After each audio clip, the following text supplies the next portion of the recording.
One, two, three. While our weekly shows are edited to time for broadcast on public TV and community radio, we offer to our members and podcast subscribers the full uncut conversation. The following is from our episode, Comedy of Resistance, Disability, Difference, and Palestine, featuring comedian and disability advocate Maysoon Zayid. These audio exclusives are made possible thanks to our member supporters.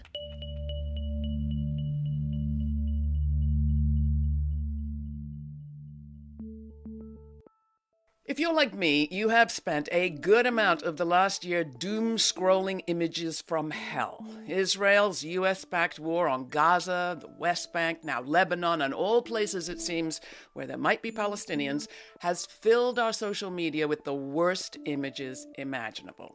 Dead babies, starving adults, journalists assassinated in the act of reporting the news, ancient places flattened and burned. Well, amidst the horror, one person's feed has popped up and made me smile, kinda. She calls Palestine her happy place, her home village, the most beautiful place on earth. And her posts from there have reflected all of that in all their love and bitter humor and heartbreak. Here's one. We are back in Dahisha refugee camp. You loved the video last time. I'm gonna give you more. People ask me all the time, why are you going to Palestine right now? I'm here right now because this is my happy place. That's right, Palestine is my happy place. Even with every single oppressive, violent thing that's happening, this is still the best place on earth. Maysoon Zayid is an actor and comedian, Princeton Fellow, a disability activist. She lives with cerebral palsy. She's Palestinian, the co-founder of the Arab American Comedy Festival, and the author of a recently released great graphic novel, Shiny Misfits, for which the musician Dave Matthews actually recorded the audiobook. She has become an expert, as she puts it, in making funny during a genocide. She has also paid a price. To tell us more about all of that, I am ever so happy to welcome Maysoon to the show. Thank you so much for joining me, Maysoon. It is great to have you here. I love being invited. Nobody invites me to anything these days, so this is a real treat for me. All right, well, let me just start by saying I don't think that Instagram is actually shot in your home village, unless there is a Disney castle in Palestine that I don't know about. That's actually Orlando. That's the place that damaged my romantic expectations for my entire time in eternity. And so it holds a special place in my divorced heart. All right. Well, to give people a little sense of your history without you having to go through it all, let's take a taste of your TED Talk from 2014. Here's a clip. I don't want anyone in this room to feel bad for me, because at some point in your life, you have dreamt of being disabled. Come on a journey with me. It's Christmas Eve. You're at the mall. You're driving around in circles looking for parking. And what do you see? 16 empty handicap spaces. And you're like, God, can't I just be a little disabled?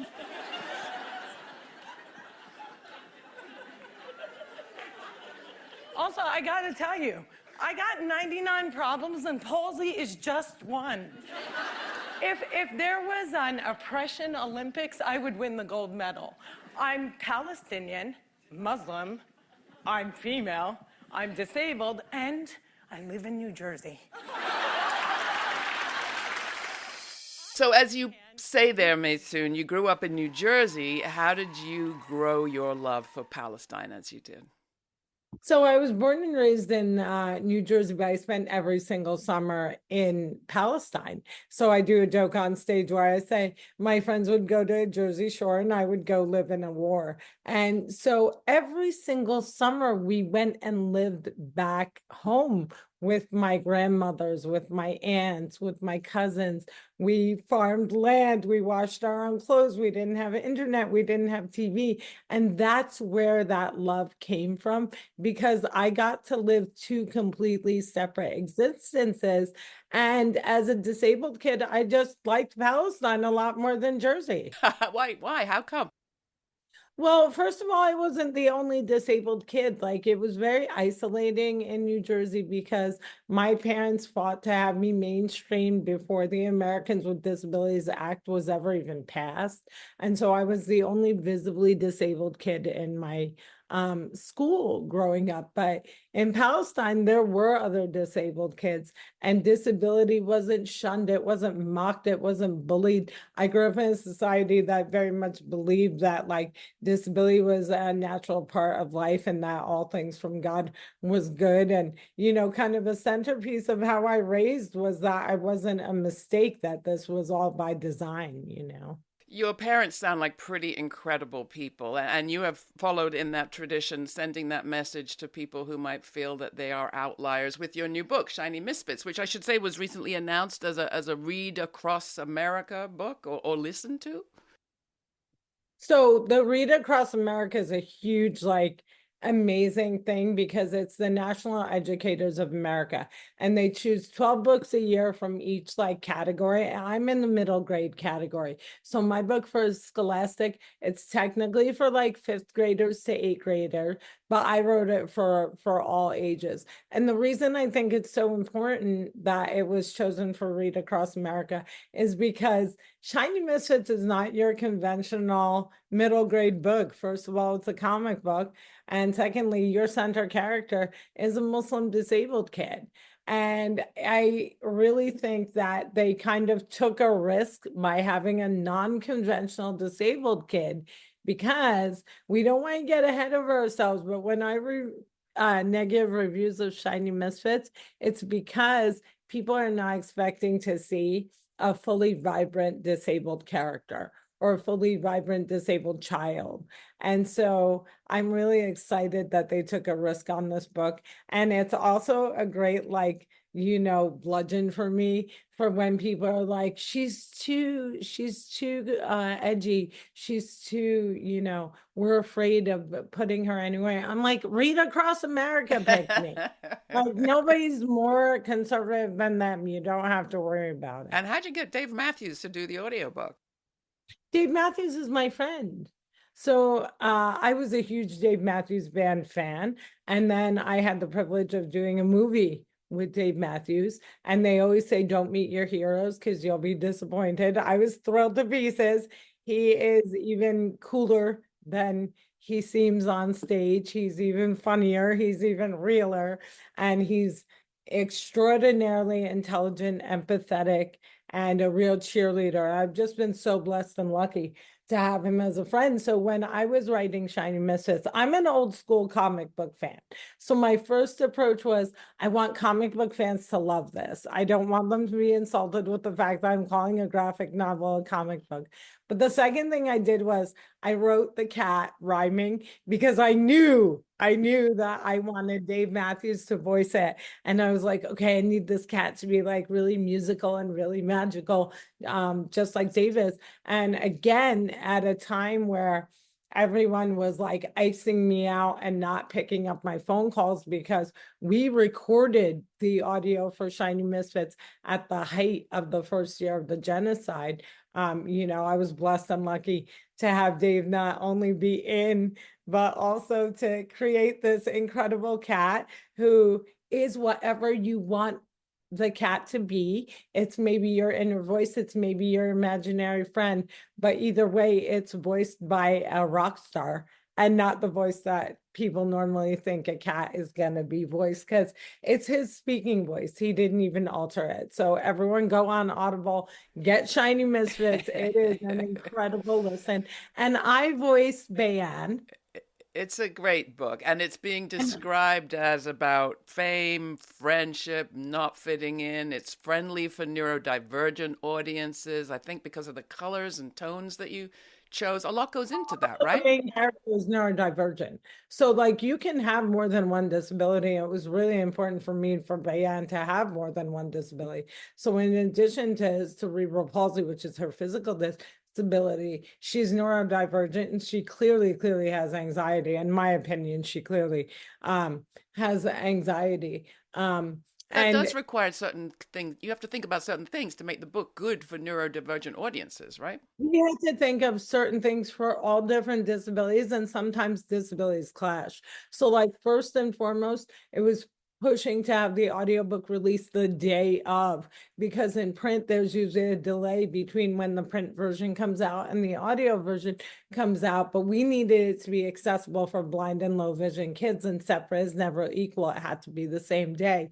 The cover is tactile, so that people, with autism or neurodivergent can kind of use it as a stim while they're reading it. The font was designed by my incredible illustrator, Shadia Amin, to be dyslexic friendly, because we didn't find any font that was dyslexic friendly. So she drew a font. We made sure that Bayan wasn't by herself, so that she wasn't the only disabled person in the book. There's an amputee, there's a wheelchair user, there's diabetics, and that was how we made it accessible. And the best part of making it accessible was the audio descriptions, because I created a world without borders, because borders have not served me well in my life ever. I couldn't color within the borders. They've created like a ton of violence in my life. I don't like borders. So when we were describing the skin tones of the different characters, it was a challenge. It was like, how do you describe a skin tone if you're not like Latino or Filipino or Arab? And so we got advice from the First Nations and we used elements. So in the audiobook, everybody's skin tone is an element. So you're like baked clay or opal or rose gold. And it was like one of the proudest moments of my life to That like is unlock how we do that. that is so great. For those who don't know much about cerebral palsy, you have a quip in your TED talk, I remember, about you're not drunk, but your doctor is. Just remind folks why some people are affected by cerebral palsy. So cerebral palsy is basically a traumatic brain injury that happens within the birthing process or shortly after birth or shortly before birth. So like you could have a stroke in utero, or in my case, I was deprived of oxygen. I was born on Labor Day and I lost oxygen. And it damages the part of your brain that controls coordination, and it's literally different in everyone. So depending on the damage, it's like some of us are nonverbal, some of us are more like facing difficulties walking, others have more difficulty with their hands, and that there's wheelchair users, and there's a whole spectrum of people with cerebral palsy. Mine, I joke on stage, it's very much inspired by Taylor Swift. So I shake it, I shake it, I shake it, I shake it like Taylor Swift. So I'm spastic. And I'm also an ambulatory wheelchair user, which you can see in the Disney video that you showed, which means, yes, I can tap dance in heels on Broadway, but also sometimes I use a wheelchair. And it's not because I'm lazy or because I'm faking, but because it's like a wave of ability. I can, tap dance on stage, but I can't walk a mile. Or one day my back is like, yeah, we can totally stand on point, and the next day it's like, hey, we can't stand at all. And then in addition to having cerebral palsy myself and being neurodivergent myself, I had an allergic reaction to the Pfizer vaccine in 2022. So I also developed something called CIDP, which is like all of my nerves stopped working. I was paralyzed from my nose to my toes, and I had to learn how to walk again. And as a disability advocate, it was the greatest thing that could have ever happened to me, because I had never had a personal care assistant. I never needed home-based health care. I never was incontinent. I never needed someone to give me water to drink. And I think as a disability advocate, living through the largest mass disabling event in modern history, it's important for me to know what it looks like to be that in that stage. From one disabling event to another, to jump back to Palestine for a minute, you've been going there all year. You're making a film, as I understand it. You have referred to war and genocide as a disabling event. Why? It's a mass disabling event. So on a daily basis, we're hearing about the largest cohort of amputated children in modern history, right? And then we also, I mean, I hope we know as human beings that mental health is in disarray when you've watched what we've watched and what you've survived, what we've survived, and what we continue to try and survive with all odds against us has to do a job on your mental health. Hearing loss is extraordinarily affected in Palestine because of all the drones and the Apaches and the explosions and stuff. So this is a mass disabling event. And the way that I try to look at it positively is like, I've been a disability advocate my entire career. I've always used comedy to humanize and educate on disability. And like, this is the moment because the future of Palestine is disabled. And between life and death, there's disability. I don't think it's better to be dead than to be disabled. And I want us to create a viable, accessible future for this cohort of human beings that we have failed in the present. Well, let's talk a bit more about that. I mean, disabling has many aspects to it. And I know from my own family that one of the aspects is this kind of pitying that happens. Oh, you poor people. Oh, you poor thing. What can we do for you? And I'm always torn as a reporter. We don't want to underplay what is happening. But at the same time, in so doing, we're sometimes making invisible the power of Palestinians, the beauty of the place, the history, the culture. And it's that mix that you brought so incredibly brilliantly to your Instagram feed this year, for which I have so appreciated you. So I don't know, undisable our picture of Palestine, your beautiful village. Yeah. How do you balance those two things, pain and also incredible power and history? It's difficult right now because it all seems for naught, right? I founded something called the New York Arab American Comedy Festival with my partner, Dino Bidala, my comedy partner, to combat the negative images of Arabs and Muslims in media post 9/11. And I've spent my entire career, not just this year, but for years, showing the beauty, the humanity, the comedy, the art, the food, the love, the romance, the sunsets, the Christmas of Palestine. And it felt like this year that it was all for naught. That when I would see other Palestinian artists, like artists I had known for 20 years, for the first time after the genocide began, we would cry because we felt like we had failed. And so my goal is no longer to show the humanity. My goal is now to document our lives because existence is resistance. And the mere act of existing is resistance. And I've grown up in this country, this American exceptionalism where it's like, nothing's better than America.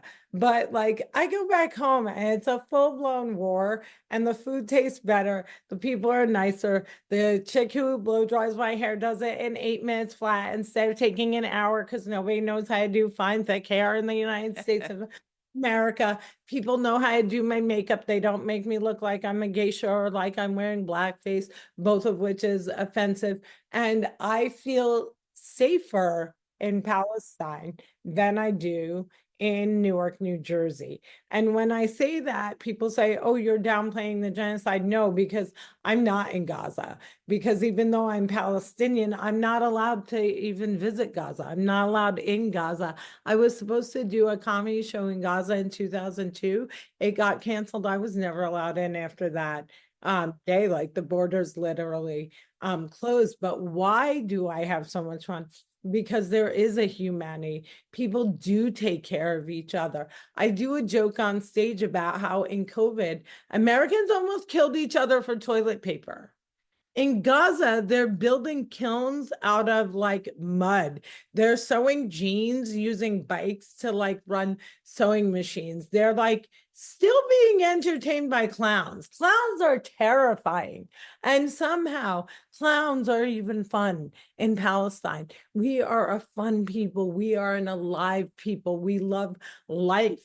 And what we've been portrayed throughout history is these uncivilized barbarians that hate people more than we love our children.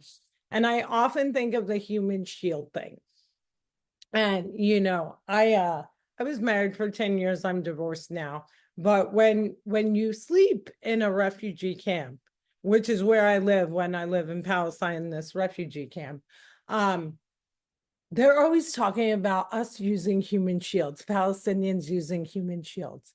And one of the things that stood out to me going back and forth is the fact that couples have no privacy because they always sleep with their children in their beds. And the reason that they sleep with their children in their beds in the West Bank, where there's room, is not because they have no room. It's because if God forbid there's an attack, you want to be able to roll over on your child. You can't run into another room to get your child. So yeah, Palestinians are human shields, and it's us. It's the adults, it's the parents, it's the aunties, it's us who are the human shields protecting our children at all costs, not us using them to protect ourselves. So I thought to myself, like, I just want people to see the Palestine I hang out in.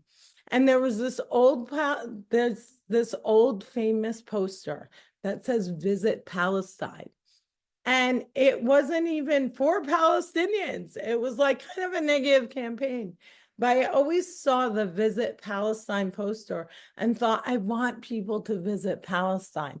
I want people to see what I see. I want people to understand that these people are not separate. There's no two states. They live on top of each other. We are the labor. We are the working class. We're the ones who, unfortunately, build the settlements. We clean the houses. We work in the cafeterias. We pick the lettuce. It's just like the migrant class in this country. And that's the film you're making now? No. The film I'm making right now is like Christopher Guest style parody of The Bachelor, where I star as a 40-year-old divorced, super rich social media influencer Palestinian woman who is divorced and going back to Palestine looking for love again with five striking bachelors who are played by the most famous Palestinian actors in the game. And the entire thing is improv so that if your set gets blown up, you just move to another one. Okay. Hi, lovely listeners. Laura Flanders and Friends is, as we say, the place where the people who say it can't be done take a back seat to the people who are doing it. Our guests are doing it. Now we just want to thank you, our member supporters, for doing your part. All of you who have yet to become members, please do it. Join our community today by making a one-time donation or make it monthly at lauraflanders.org/donate. That's lauraflanders.org/donate. Thank you. And a reminder to hit that subscribe button wherever you get your podcasts. And thank you.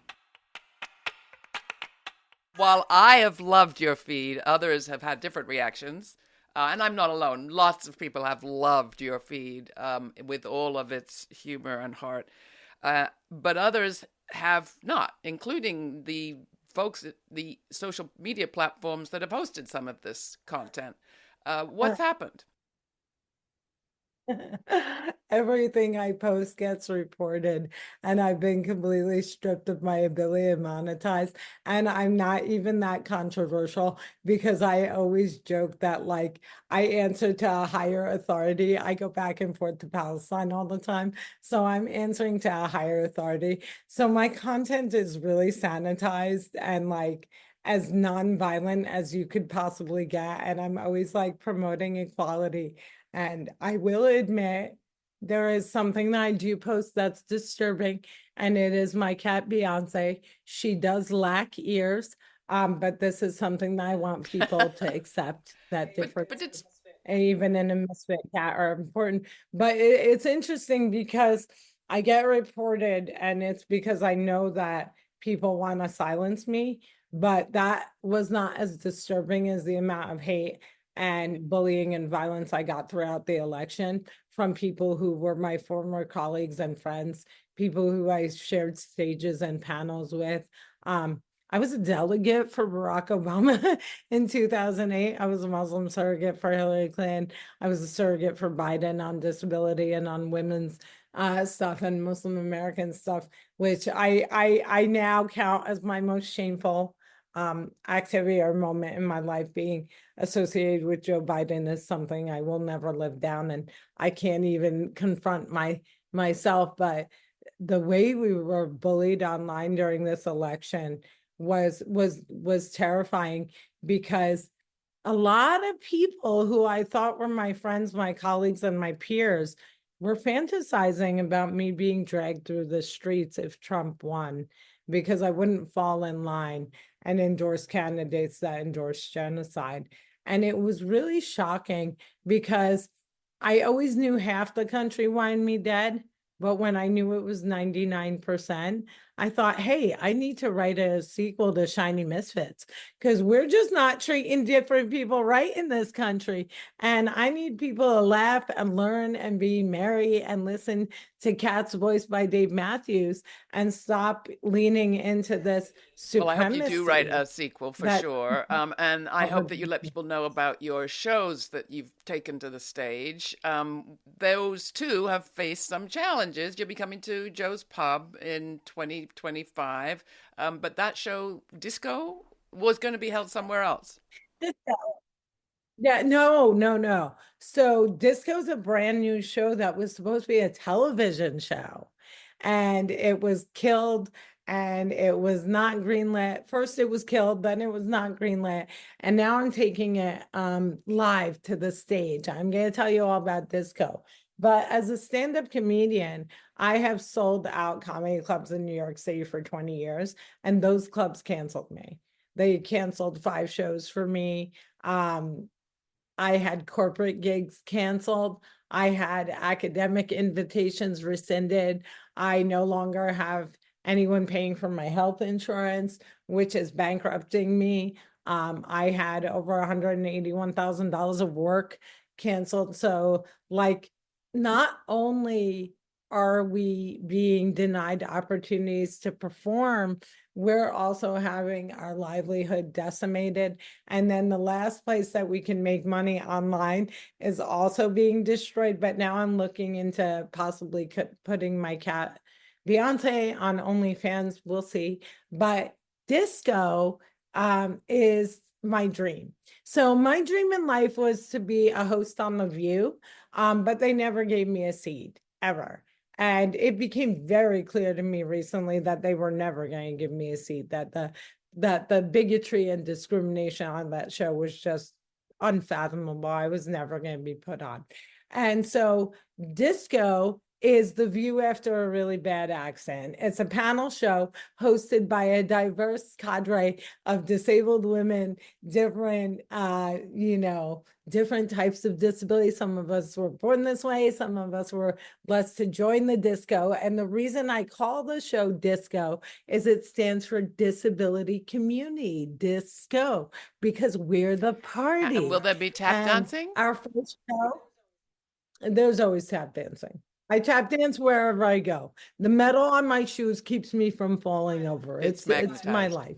But we're super excited because we're debuting Disco at Joe's Pub in February. And that one, because it's right around VD, will center around like love and sex and relationships, Valentine's Day, but BDs. also Got it. obviously what results after that night, which is venereal diseases. But like our June episode live show is going to center around LGBTQ disabled people, because even though a lot of people think being disabled is enough, some of us are also LGBTQ, because disability intersects with every single minority community. You can join us at any time, regardless of race, religion, age, gender, class, or who you love. And that's why I am who I am, because my community has always been diverse. We've always been the underdogs. We've always been the ones that people look at as a burden instead of an asset. And whether it's for the Palestinians or women facing violence and having to face the next 4 years with a convicted rapist as the commander in chief of the United States, I'm here to kind of keep saying, no matter what you do, our existence is resistance. And I've chosen to exist as a comedian because I believe laughter in the face of terror and death and hate is the strongest Thank you, emotion. Maysoon, for that. There's also a film just out that you're in, The Ride Ahead. Yes, The Ride Ahead with Samuel Habib. So Samuel Habib is an amazing nonverbal wheelchair user who made a movie called The Ride Ahead about transitioning from being a cute disabled kid to an invisible, often neglected adult, and how we kind of fall off a love cliff when we turn into adults and services disappear and parents age out of being able to take care of us, and disabled people are not eternal children, which is why I wanted to do this movie that I'm doing that's a spoof of The Bachelorette, to show that we can be romantic leads. So Samuel was also talking about, like, how do you become a disabled person who's dating and not being exploited? Unfortunately, disabled women, for example, are 3 times more likely to be assaulted in their lifetime than their non-disabled peers, which is not something that people think about. So Samuel has made this incredible movie called The Ride Ahead. It's on the circuit right now at festivals, but you can also watch a short version of it online. And it was so fun doing it because he's like a totally different generation than me. And he's like all talking about like sex and dating and blah, blah, blah. And I'm like a conservative Muslim. So it was a really fun And sit this down. cast also includes former show guest Keith Jones, as I understand it, De La Soul. It has Keith Jones. It has the legendary, may she rest in power, Judy Heumann. It has Ali Stroker, who is in everything from Only Murders in the Building to like my favorite Lifetime Christmas movie. It's a who's who of disability giants, but also it shows a lot of Samuel's everyday life and like what it means to be disabled in America. And I can't tell you just how terrifying it is being disabled in America right now, because people like Samuel depend on home-based healthcare, and people like me depend on $12,900 prescriptions a month that are covered by our insurance to keep us alive. And we don't know what's going to happen in the United States of America tomorrow if a decision is going to be made that it's not worth keeping disabled people alive anymore. So I really hope that we as a country will come together. And let's And not forget neurodivergent families, kids rely yeah, on that Department of Education support. yeah. I mean, it's every single, again, disability intersects with every single aspect of life. So anything that harms anyone harms us even more, whether it's climate change and not being able to evacuate us in time, or as I said, violence against women, which disproportionately affects disabled women. Even one statistic that I will leave you with, because I'm a comedian, so why not end on the darkest note possible? 50% of all Americans killed by law enforcement are disabled. So that's the type of violence that we're facing. That's the type of fears that we're facing. But again, you give me a platform, and I hope that I give hope to everyone to say there's more of us than them. We're the largest minority in the world. We have the buying power of China, $8 trillion. So let's just, band together and make sure that we make the future accessible, because the future is disabled. And peace in Palestine. Now, how you, as I understand it, at one point you said that you were supporting some I don't people. even want peace in Palestine. I want an end to the slaughter in Palestine. I don't want another child killed or disabled, regardless of faith. That's it. It has to end. It needs to stop. And I really hope that the United States can stop arming this, because enough is enough. I mean, it's just not even a strong enough statement. But for me, peace doesn't state what I need. Like, what we need is an end to the bloodshed. What we need is an end to the killing fields. What we need is a literal permanent ceasefire now. Maybe justice comes closer, but that's for a whole nother episode. But I don't want justice. Let's be clear. I don't want justice. I literally don't. I believe in nonviolence, and I'm sure that this will upset people. I don't even want justice. I literally want the killing to end. So if it means killing ends and no one is held accountable, like we've seen for decades and centuries in history, I'm fine with that. I just need the killing to end. And then if justice is possible, that's a goal for other people. But for me, it's life. Fair enough, Maysoon. You know, we ask all of our guests the same question at the end, not just because I can't think of a better one, but because Which pig is the best Muppet? I already know the answer. the question is, what's the story the future will tell of now? What do you think?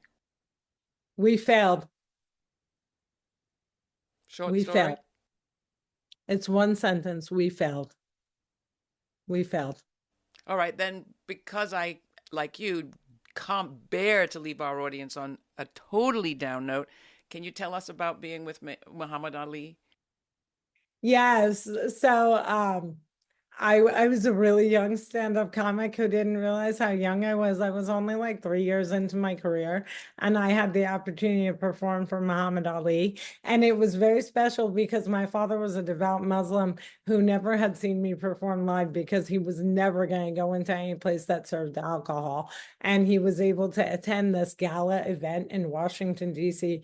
for Muhammad Ali. And the two things I'll remember is, one, that I ended my routine by saying, I get to perform for a man who floats like a butterfly, stings like a bee, has Parkinson's, and shakes just like me, Muhammad Ali.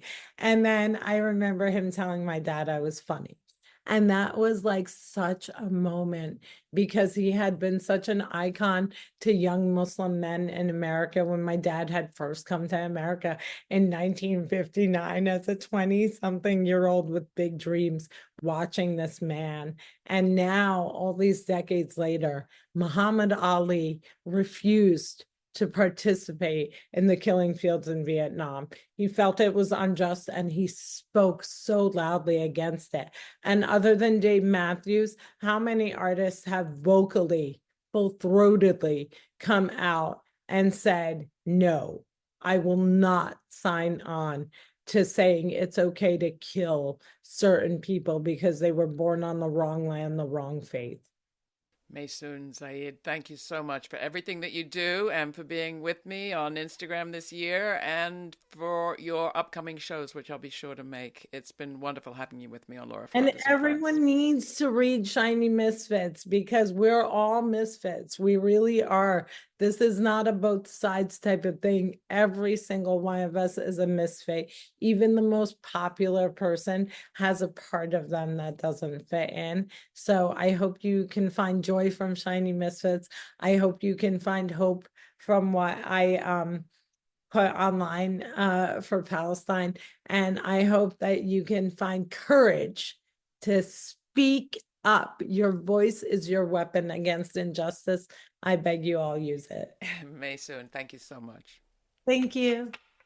Thanks for taking the time to listen to the full conversation featuring comedian and disability advocate Maysoon Zayid. You'll find more information in the podcast description, including a link to the full episode notes posted at patreon.com/Laura Flanders and Friends. These audio exclusives are made possible thanks to our members' supporters. Please join our members now by making a one-time donation or make it monthly. All the details are at lauraflanders.org. And thanks again to all our member supporters.